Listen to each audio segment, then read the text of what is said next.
Hey guys, আসসালামু আলাইকুম। আজকে দেখাবো আপনার এসএমএম প্যানেলটা কিভাবে এসইউ করবেন। এসইউ করার জন্য অবশ্যই আপনাকে অ্যাপারেন্টে চলে যেতে হবে। যে আপনার মেটা এসইউতে ক্লিক করবেন। ক্লিক করে এখানে আপনার প্যানেল নেমটা দিবেন। এখানে সাইডের যে কিওয়ার্ড রয়েছে, যে ক্যাটাগরিতে পড়ে সেটার কিওয়ার্ড লিখবেন এবং এখানে ডিসক্রিপশন লিখে দিবেন। লেখার পরে আরেকটা ট্যাব নেবেন। ট্যাব নিয়ে এখানে লিখে দিবেন সাইড ম্যাপ এক্সএমএল। লেখার পরে প্রথম যে ওয়েবসাইটটা আসবে এটা ওপেন করে নেবেন। ওপেন করে এখানে আপনার ডোমেন নেমটি দিবেন, দিয়ে স্টারে ক্লিক করবেন। এটা একটু সময় লাগবে, এটা হতে থাকুক, আমরা পরবর্তী কাজটা করি।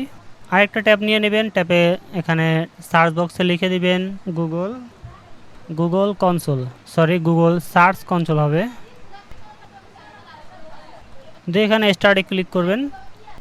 স্টারে ক্লিক করার পরে এখানে আপনার ডোমেন নেমটি দিয়ে দিবেন। ডোমেন নেমটি দেওয়ার পরে এটা ডাউনলোড করে নেবেন। ডাউনলোড করে চলে যাবেন আপনার সি প্যানেলে। সি প্যানেল আসার পরে আপনি যে ডোমেনটা দিয়েছিলেন সাবডোমেন, আমি আমার সাবডোমেনে চলে এসেছি। এখানে আপনি আপলোড করবেন, যে ফাইলটা ডাউনলোড করেছেন সেটা আপলোড করে দিবেন। এখানে আপলোড করে আপনার এখানে ভেরিফাইতে ক্লিক করবেন। দেখতেই পাচ্ছেন ভেরিফাই হয়ে গেছে। ভেরিফাই হওয়ার পরে আপনার যে সাইড ম্যাপটা রয়েছিল সেটা ডাউনলোড করবেন। ডাউনলোড করে চলে আসবেন আবারও সি প্যানেলে চলে এসে আবারও একটা আপলোড করবেন সাইড ম্যাপ।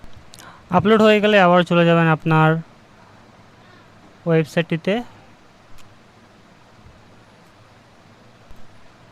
এখানে এসে চলে যাবেন থ্রি ডট আইকনে, সেখানে ক্লিক করে দেখবেন সাইড ম্যাপ নামে অপশন আছে।